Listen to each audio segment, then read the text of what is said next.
भारतीय जनता पार्टीतर्फे आज या ठिकाणी या पत्रकार परिषदेचं आपल्या नवी मुंबई जिल्ह्याचे भारतीय जनता पार्टीचे जिल्हाध्यक्ष डॉक्टर राजेश पाटील यांच्या आदेशानुसार आपण सगळेजण आलात, आपण त्यांच्या विनंतीला मान देऊन आलात, याबद्दल प्रथम आपल्या सर्वांचे आभार मानतो।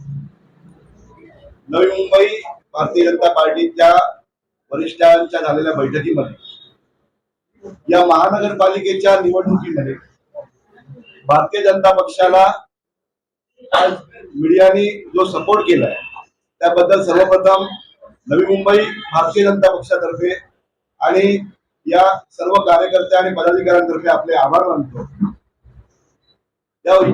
या निवडणुकीमध्ये आपल्या काही पदाधिकाऱ्यांनी अपक्ष फॉर्म भरून किंवा दुसऱ्या पक्षात प्रवेश करून बंडखोरी केली होती। त्यावर पक्षाची वरिष्ठांची बैठक झाली आणि त्या बैठकीमध्ये अशी अपक्ष उमेदवार ज्यांनी केली किंवा ज्यांनी दुसऱ्या पक्षामध्ये प्रवेश केला यांना पक्षातून निलंबित करण्याचा जो आहे निर्णय या ठिकाणी अत्यंत जड कारणाने आम्हाला घ्यावा लागतोय। भारतीय जनता पक्ष हा एक शिस्तबद्ध पक्ष आहे।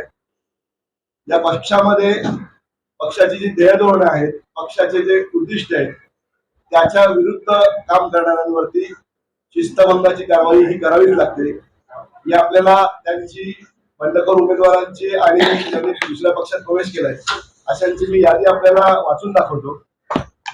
भास्कर यमगर, जयश्री चित्रे, जयेश थोरवे, संपत शेट्टी, सीवी रेड्डी, मंगल घरत, सुहासिनी नायडू, दत्ता गंडाळे, अश्विनी गंडाळे आणि अलका शर्मा।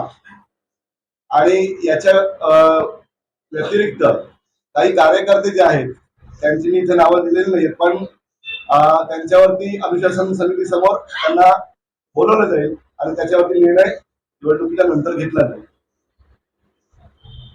आपल्या सर्वांच्या सहकार्याने हा भारतीय जनता पक्ष आज विजयाच्या दिशेने घोडदौड करत आहे। अशा वेळेला हे आजच पत्रकार परिषद घेण्याचं कारण पूर्ण नवी मुंबईच्या निवडणुकीकरता आम्हाला फार कमी वेळ मिळाला होता आणि त्या निवडणुकीच्या कमी वेळात देखील आपण सर्वांनी भारतीय जनता पक्षाला जो सपोर्ट केला, भारतीय जनता पक्षाच्या प्रत्येक उमेदवाराचं जे चित्रण आपण आपल्या वृत्तवाहिन्यांवरती दाखवलं त्याबद्दल आपले आभार मानण्याकरता आणि त्याचप्रमाणे या येणाऱ्या 15 तारखेला जी निवडणूक आहे त्यामध्ये विजयाचा विश्वास या ठिकाणी व्यक्त करण्याकरता आमच्या जिल्हाध्यक्षांनी ही पत्रकार परिषद घेतलेली आहे। तर वेळ न दवडता माननीय जिल्हाध्यक्षांना मी विनंती करतो की आपण संबोधित करावं। सर्व पत्रकार बंधूंचं भारतीय जनता पार्टी नवी मुंबई जिल्ह्याच्या वतीनं हार्दिक स्वागत करतो आणि आभारी याच्यासाठी मानतो की अतिशय व्यस्त सगळ्यांचा शेड्यूल आहे, निवडणुकीचा पीक पॉइंट सुरू आहे आणि येईल आणि पीक पॉइंट सुरू असताना सुद्धा सगळ्याच ठिकाणी प्रत्येक घडामोडी सुरू आहेत आणि त्या घडामोडीच्या पार्श्वभूमीवर देखील आपण वेळ काढून सगळेजण इथं आलात, मनापासून सगळ्यांचा मी आभार मानतो। पहा, भारतीय जनता पार्टीच्या माध्यमातून या ठिकाणी 111 उमेदवार या 28 प्रभागांमध्ये उभे आहेत। निवडणूक सुरू होत असताना या ठिकाणी फार मोठी इच्छुकांची संख्या होती। 957च्या वर इच्छुक त्या ठिकाणी होते। अर्थात सगळ्यांनाच त्या ठिकाणी उमेदवारी देऊ शकत नाही, 111 जणांनाच आपण त्या ठिकाणी उमेदवारी देऊ शकत होतो। अशामध्ये कार्यकर्ता हा सर्वश्रेष्ठ असतो। कार्यकर्त्यांना केंद्रबिंदू मानून पुढे वाटचाल करणारी भारतीय जनता पार्टी आहे। परंतु अनेक कार्यकर्त्यांना त्यांची इच्छा असताना सुद्धा आम्हाला त्यांना त्या ठिकाणी उमेदवारी देता आली नाही आणि त्या गोष्टींचा एक अंदाज घेता काही आमच्या पदाधिकारी ज्येष्ठ कार्यकर्ते यांनी त्या ठिकाणी दुसऱ्या पक्षात काही जण गेलेले आहेत, काही त्या ठिकाणी दुसऱ्या अपक्ष म्हणून त्या ठिकाणी फॉर्म भरलेले आहेत. तर ती यादी आपल्या समोर वाचणं आवश्यक होतं. ते आताच आपण सगळ्यांनी ऐकले असेल. त्यांना सगळ्यांना या आपल्या वरिष्ठांच्या आदेशानुसार काल रात्री त्यांच्या बरोबर झालेल्या चर्चेच्या अनुषंगानं तातडीनं हा विषय घेण्याबाबतची सूचना आली आणि तातडीनं मग ही बैठक लावलेली आहे. तर त्यांना या आपल्या भारतीय जनता पार्टीमधून निलंबित करण्यात येत आहे. ह्या सगळ्या पंधरवड्यामध्ये आपण सगळ्यांनी चांगला असं पाठबळ दिलेलं आहे. भारतीय जनता पार्टीची वाटचाल देखील चांगली सुरू आहे. कालच माननीय मुख्यमंत्री महोदयांचा या ठिकाणी मोठी सभा झाली. त्याच्या अगोदर देखील आपले माननीय आमदार जतचे धनगर समाजाचे नेते सन्मान्य गोपीनाथ पडळकर जे त्या ठिकाणी आले होते. स्वतः माननीय मंत्री महोदय गणेशजी नाईक साहेब त्या ठिकाणी फिरत आहेत. लाडके आमदार म्हणतात ते म्हात्रे यांचा प्रवास त्या ठिकाणी सुरू आहे. निवडणुकीचे प्रमुख संजीवजी नाईक साहेब, त्याचबरोबर माझे आमदार संदीपजी नाईक, सर्वजण आपापल्या परीनं त्या ठिकाणी प्रवास करत आहेत. आणि ह्या प्रवासाच्या अनुषंगानं त्या ठिकाणी आढावा घेतला असता भारतीय जनता पार्टीची अतिशय भक्कम आणि चांगली स्थिती आहे. आणि या चांगल्या स्थितीच्या माध्यमातून त्या ठिकाणी भारतीय जनता पार्टी ही निश्चित स्वरूपामध्ये सहजरित्या मेजॉरिटीचा आकडा पार करून किती आम्ही जास्तीत जास्त त्या ठिकाणी आमचे नगरसेवक निवडून येऊ शकतात त्या दृष्टीनं आमची वाटचाल सुरू आहे. आणि माझी खात्री आहे जो प्रतिसाद लोकांमधून मिळतोय तो प्रतिसाद या ठिकाणी नवी मुंबईच्या विकासाच्या अनुषंगाने मिळतोय. नवी मुंबईच्या विकासाच्या अनुषंगाने एवढा करता मी सांगेन, काल देखील माननीय मुख्यमंत्री महोदय बोलले की संपूर्ण देशामध्ये सर्वात जास्त पुरस्कार मिळालेली महापालिका ही नवी मुंबई महानगरपालिका आहे.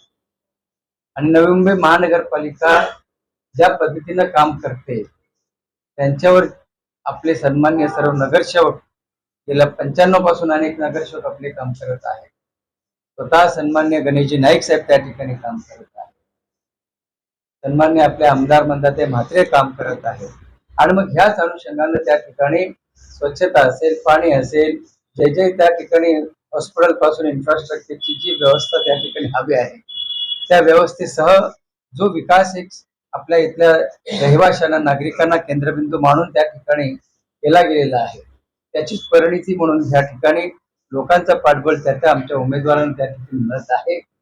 आणि ह्या पुढे देखील मोरबे धरण घेतले त्यावेळी महापालिकेची कंडिशन काही चांगली नव्हती. तुम्ही अनेक ज्येष्ठ पत्रकार या ठिकाणी तुम्ही त्यांचे साक्षीदार आहात. तरी सुद्धा ज्या पद्धतीनं मोरबे धरण घेण्याचा निर्णय त्या ठिकाणी घेतला आज त्याची आपल्याला किंमत कळते. मोरबे धरणामुळे आपलं काय झालं. 24 तास मुबलक प्रमाणामध्ये पाणी आपल्याला त्या ठिकाणी ही साधी गोष्ट नाही. अजूनही 2050 पर्यंत त्या ठिकाणी दुसऱ्या धरणाची अरेंजमेंट करणं किंवा नियोजित करणं हे पुढचं पाऊल आहे. म्हणजेच या ठिकाणी महापालिका ही स्थानिक स्वराज्य संस्था आहे, परंतु ज्याच्या मार्फत इथल्या रहिवाशांना त्या ठिकाणी अनेक गोष्टींचा लाभ मिळवून द्यायचा असतो. प्रत्येक घटकाला त्या ठिकाणी त्याचा फायदा झाला पाहिजे. त्यांचं इथला जीवनमान सुकर होण्याच्या दृष्टिकोनातून त्या ठिकाणी त्यांना सोयी सुविधा मिळाल्या पाहिजे. आणि त्या सोयी सुविधांच्या अनुषंगानं स्थानिक स्वराज्य संस्था महापालिका आणि महापालिकेला जेव्हा त्या ठिकाणी निधी कमी पडते किंवा काही विषयांमध्ये त्या ठिकाणी शासनाची किंवा केंद्र सरकारची त्या ठिकाणी मदत हवी असते तेव्हा निश्चितपणे त्या ठिकाणी केंद्र आणि राज्य सरकारच्या माध्यमातून त्यांना त्या ठिकाणी मदत मिळते. आणि म्हणूनच आज मोठे मोठे प्रोजेक्ट देखील ह्या ठिकाणी सुरू आहेत. ह्या सगळ्या गोष्टी पाहता चांगल्या प्रकारचं काम हे ह्या विकासाच्या दृष्टिकोनातून नवी मुंबईमध्ये झालेलं असल्यामुळं आपल्या भारतीय जनता पार्टीची चांगली स्थिती आहे. उमेदवारांना वाढता पाठिंबा आहे. चांगल्या प्रकारे लोकांचा प्रतिसाद आहे. लोक 15 तारखेची वाट पाहत आहेत.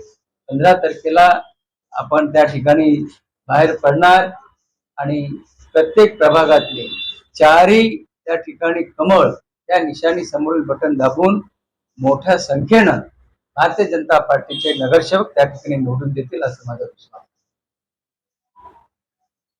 आणि एक महत्त्वाचा प्रश्न, जर तुम्ही मुख्यमंत्र्यांचा सभेचा उल्लेख केला तर मुख्यमंत्र्यांची सभा आणि नवी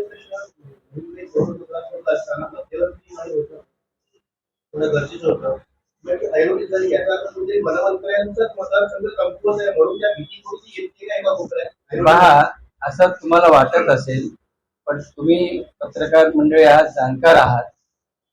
उलट जी मागच्या वेळी स्थिती होती त्याच्यामध्ये कितीतरी पटीनं त्या ठिकाणी सुधारणा झालेली आहे आणि चांगली स्थिती भारतीय जनता पार्टीच्या ऐरोली मतदारसंघात देखील आहे. जेवढे त्या ठिकाणी स्थिती बेलापूर मतदारसंघाची चांगली आहे तेवढी स्थिती आज भारतीय जनता पार्टीच्या प्रत्येक उमेदवारांची ही ऐरोली मतदारसंघात आहे.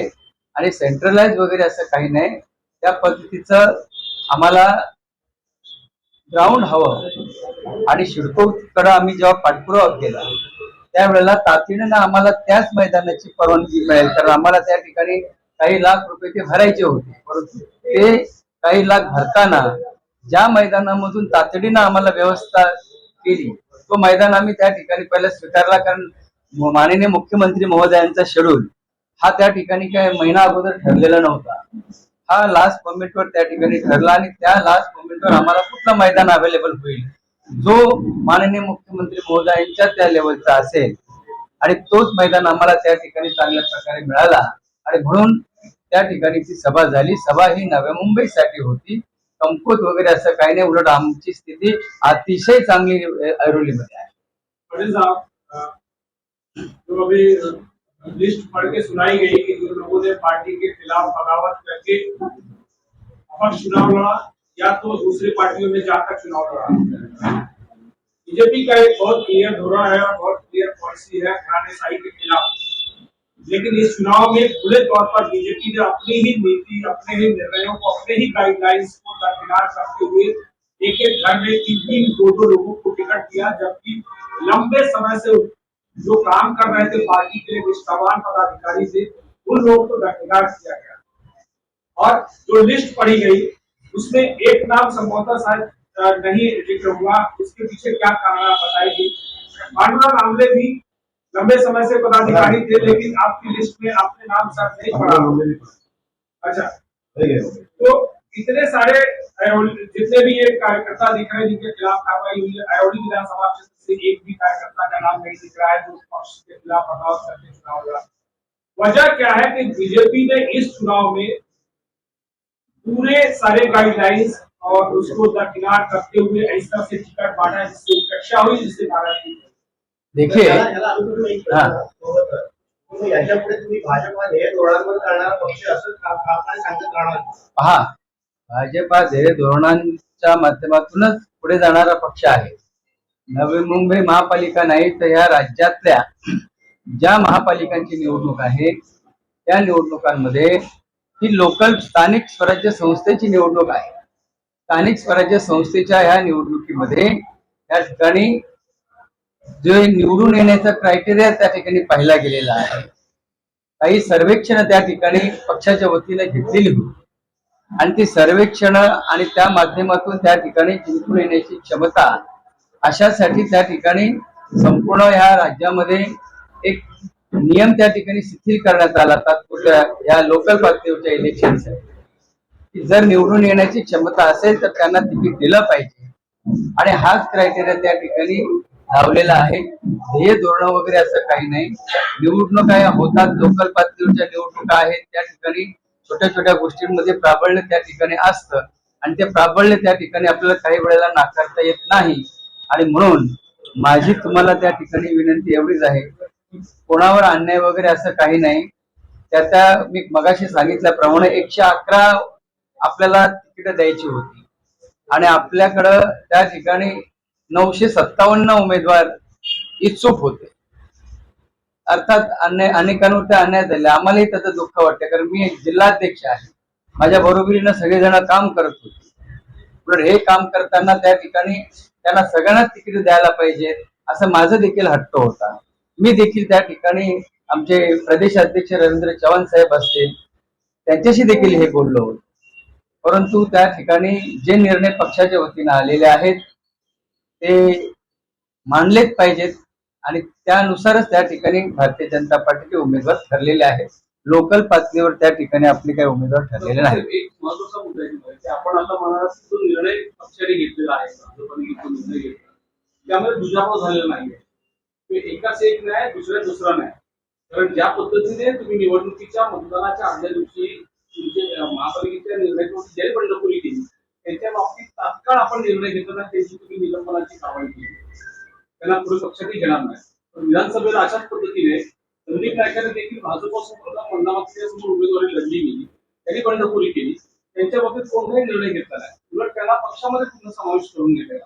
हा दुजाभाव नाही, हा एकाला एक दुसऱ्या नाही. सर पहा, तेही तुम्ही क्रायटेरिया बघितला होता. नाही बघा सर, त्या वेळेला जी बंडखोरी झाली आणि त्यांनी वेगळा निर्णय घेतला, काळांतरानं त्यांनी इच्छा व्यक्त केली, त्या ठिकाणी वरिष्ठांनी निर्णय घेतला भारतीय जनता पार्टी बेरजेसह पुढे जाईल.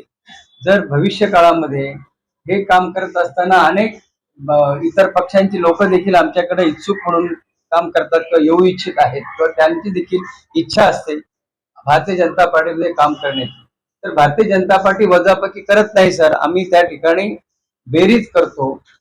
आता सध्याच्या घडीला ज्यांनी त्या ठिकाणी बंडखोरी केलेली आहे, सध्या आम्ही निवडणुकीच्या ह्या मोडमध्ये आहोत.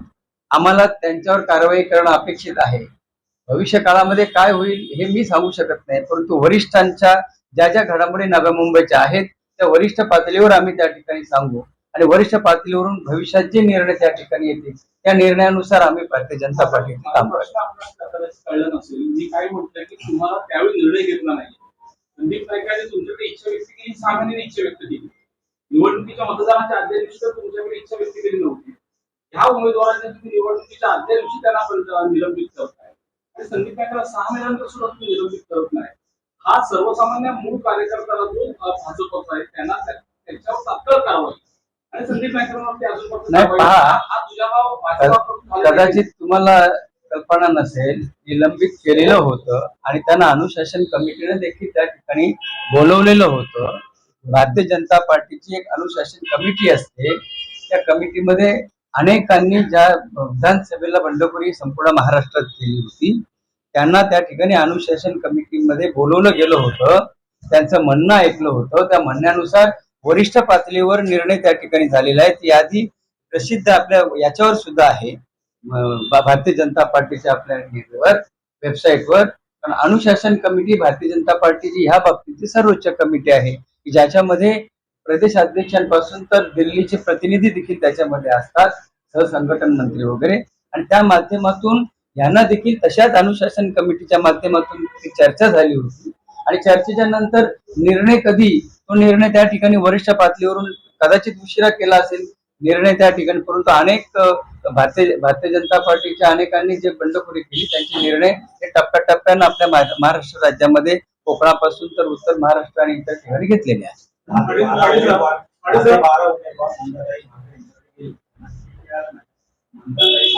तुमच्याच पक्षाला चॅलेंज केलंय, कसे निवडून येतात ते बघा. मी आवडतच मला बघा, असं काय मी ऐकलं नाही कुठे आणि मला ते माहिती पण नाही.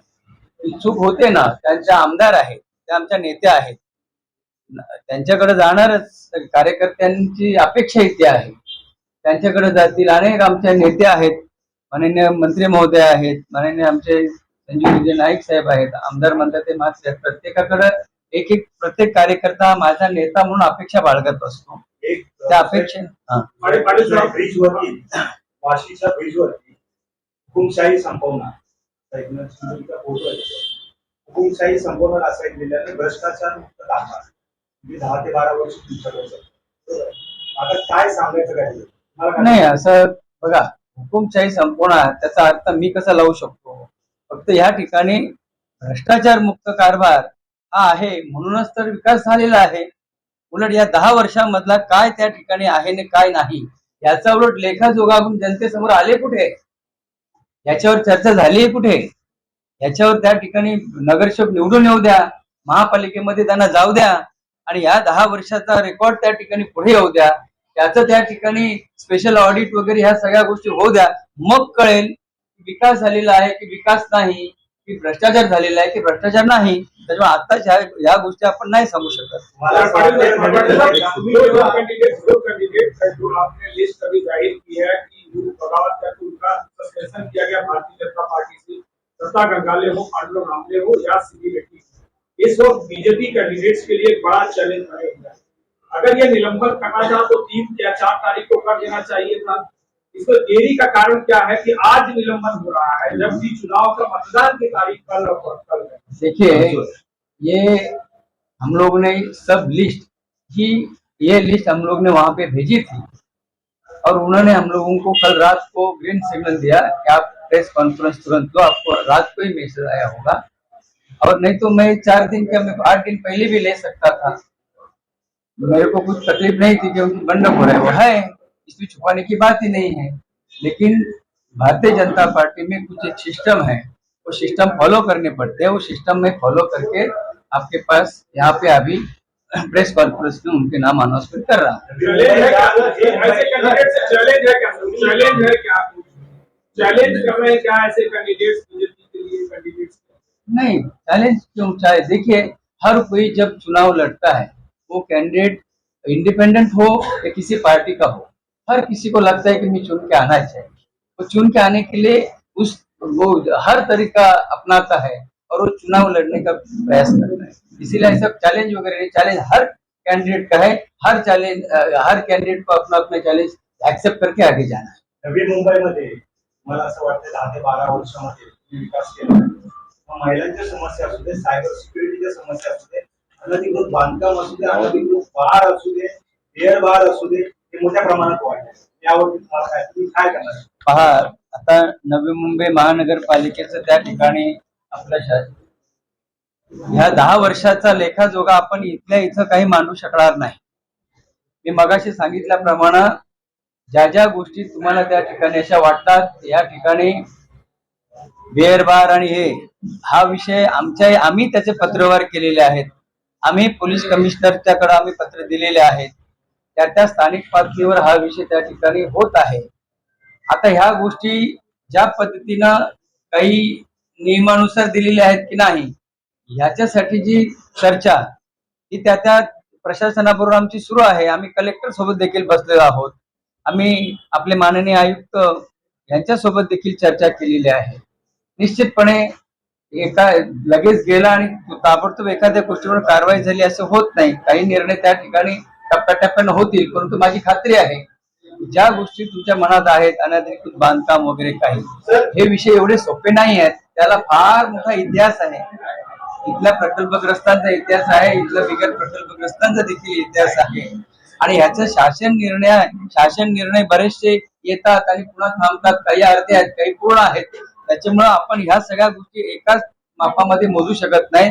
काल देखील माननीय मुख्यमंत्री महोदय आणि आमचे मंत्री महोदय गणेशजी नाईक साहेब यांनी सांगितलं त्याच्यावर ठोस पावलं त्या ठिकाणी उचलले जातील. ते निर्णय जोपर्यंत शासन दरबारी आहे, ते लोकल पातळीवरचे निर्णय नाही आहेत, सिडकोच्या स्तरावरचे निर्णय नाही, महापालिकेच्या स्तरावरचे निर्णय नाहीत.